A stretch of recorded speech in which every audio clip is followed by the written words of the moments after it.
जी, इसको इसकी बैकग्राउंड ये रख लें आप। हाँ ठीक है, है भी केपी का प्रोजेक्ट। ठीक है 10 बिलियन।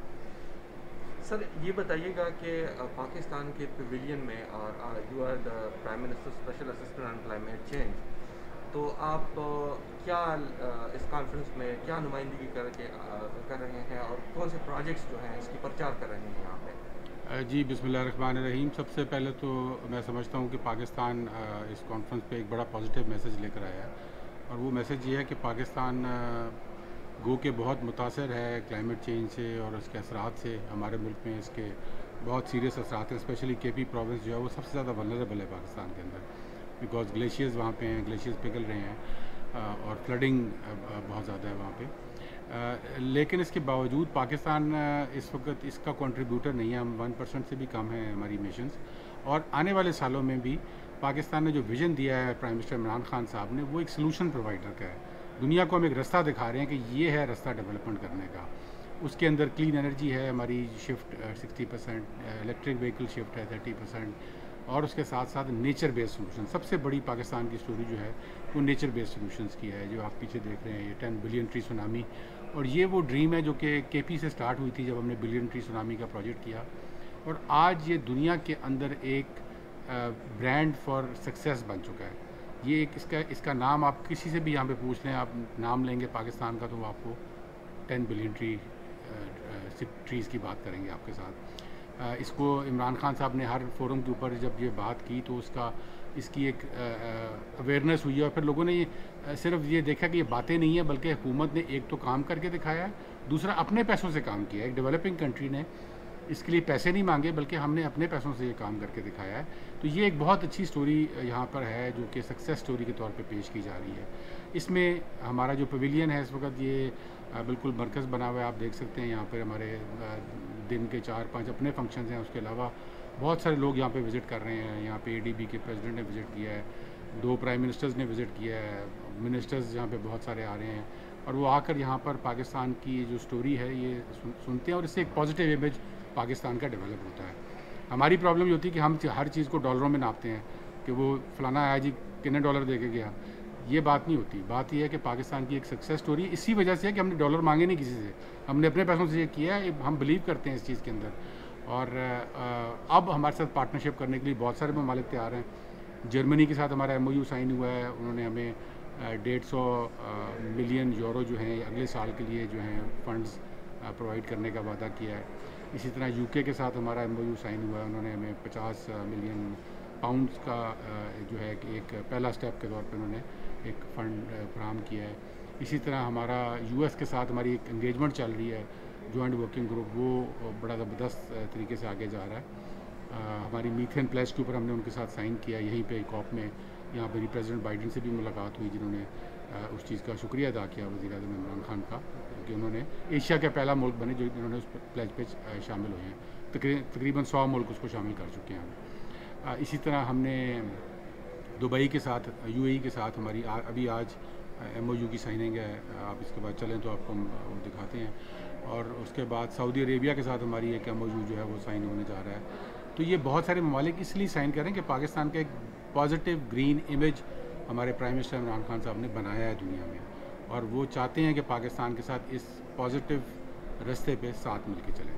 सर यहाँ पे आने से पहले आपने पाकिस्तान में एक प्रेस कॉन्फ्रेंस की जिसमें आपने रिन्यूएबल एनर्जीज़ और आपके जो एम्बिशंस प्लान थे वो 2030 तक वो आपने बयान किए, और आपने पाकिस्तान ने अपनी इंडिसेस भी जमा की हैं, दैट इज़ क्वाइट फैसिनेटिंग।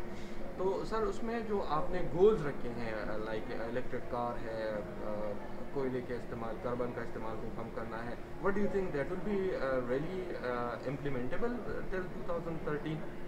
जी बिल्कुल इम्प्लीमेंटेबल 2030 तक है, 30। तो ये इंशाल्लाह पाकिस्तान के इम्प्लीमेंट ज़रूर होंगे, और उसमें हमारा विज़न चाहिए, एक पॉलिटिकल कमिटमेंट चाहिए। तो ये पाकिस्तान की क्लैरिटी इसलिए है कि एक पॉलिटिकल विल मौजूद है और एक स्ट्रेटिजिक विज़न मौजूद है।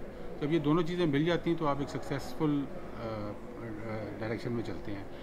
और इसके अंदर सबसे बड़ी बात यह कि जो हमने NDC यहाँ पे पेश किया वो बड़ा सबसे ज़्यादा क्लियर है।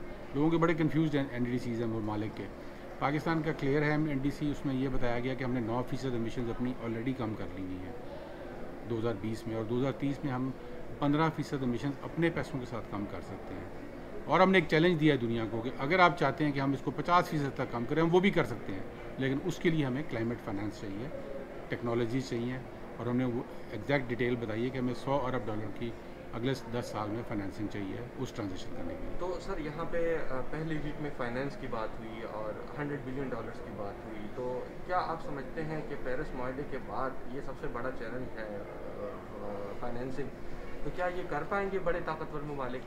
जी, इस वक्त बड़े ताकतवर ममालिक जो उन्होंने डिसअपॉइंट किया यहाँ पे, और मेरा ख्याल में वो जो बातें कर रहे हैं वो अमल करके नहीं दिखा रहे हैं। पाकिस्तान जैसा मुल्क जो बातें कर रहा है उस पर अमल करके दिखा रहा है। तो ये इतने बड़े मुल्क जिनकी बहुत बड़ी इकोनॉमीज़ हैं, हमारे से कई गुना ज़्यादा बड़ी इकोनॉमीज़ हैं, और बड़े बड़े वो क्लेम्स करते हैं, लेकिन यहाँ पे उन्होंने ग्राउंड के ऊपर कुछ नहीं डिलीवर किया।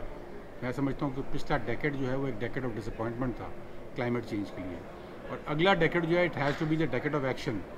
अगर वो डेकेड ऑफ एक्शन नहीं होता तो हम एक डिज़ास्टर की तरफ जा रहे हैं। साइंटिस्ट, दुनिया के साइंटिस्ट इस पर मुत्तफिक हैं, रियलिटी हमें नज़र आ रही है, हर मुल्क उससे इफेक्ट हो रहा है, कई ज़्यादा हो रहे हैं पाकिस्तान की तरह, कई थोड़े हो रहे हैं, लेकिन हर मुल्क इफेक्ट हो रहा है। तो अभी भी अगर ये नेगोशिएटर्स जो हैं यहाँ पर बैठ के और कहानियाँ देंगे तो ये मैं समझता हूँ बड़ा नेगेटिव होगा। सर पाकिस्तान पे एक क्रिटिसिज्म हो रहा है कि CPEC के प्रोजेक्ट के फ्लैगशिप पे कोल पावर प्रोजेक्ट बन रहे हैं, तो भारत में और वेस्ट में भी अक्सर जो मीडिया आउटलेट्स हैं वो उसको क्रिटिसाइज़ करते हैं कि एक तरफ तो पाकिस्तान अपनी रिन्यूएबल एनर्जी की तरफ की बात कर रहे हैं, तो दूसरी तरफ वो कोल पावर प्रोजेक्ट भी बना रहा है CPEC के थ्रू। जी, इसमें देखें ये एक मिस इन्फॉर्म क्रिटिसिज्म है। CPEC के अंदर ही हमने 2400 मेगावाट कोल के जो हैं वो शेल्फ किए हैं हमने, वो लगने थे हमने नहीं लगाए, उनको फाइनेंशियली क्लोज कर दिया गया, तो उसकी जगह हम 3700 मेगावाट्स हाइड्रो पे चले गए हैं CPEC के अंडर ही।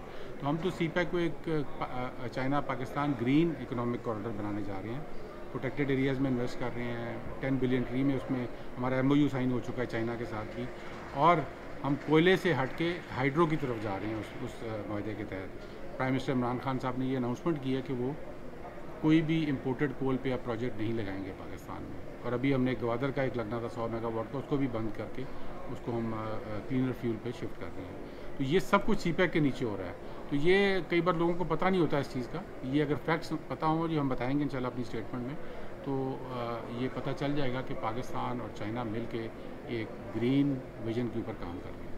ठीक sir, ministry of water resources ने रिसेंटली सेनेट में एक रिपोर्ट जमा की थी जिसमें कहा गया था कि 5 अजला Khyber Pakhtunkhwa it's very important. Last question sir, उसमें ये बताया गया था कि 5 अजला हरीपुर जो आपके करीब हैं, हरीपुर, बाजोड़, मुमंद, खुरम, खैबर, उसमें वाटर टेबल नीचे जा रहा है, तो सर आपकी मिनिस्ट्री इस हवाले से मिनिस्ट्री ऑफ वाटर रिसोर्सेज से कोऑर्डिनेशन कर रही है? जी बिल्कुल कर रहे हैं, और हम चाह रहे हैं कि एक रिचार्ज पाकिस्तान के नाम से प्रोग्राम शुरू, ताकि हम अपने वाटर रिसोर्सेज को प्रॉपरली मैनेज करके, स्पेशली फ्लड वाटर्स को, और उसको यूज़ करें अपने ग्राउंड वाटर एक्विफर्स को रिचार्ज करने के लिए, और जो हमारे वेटलैंड्स हैं उनको रिस्टोर करने के लिए। Thank you so much sir.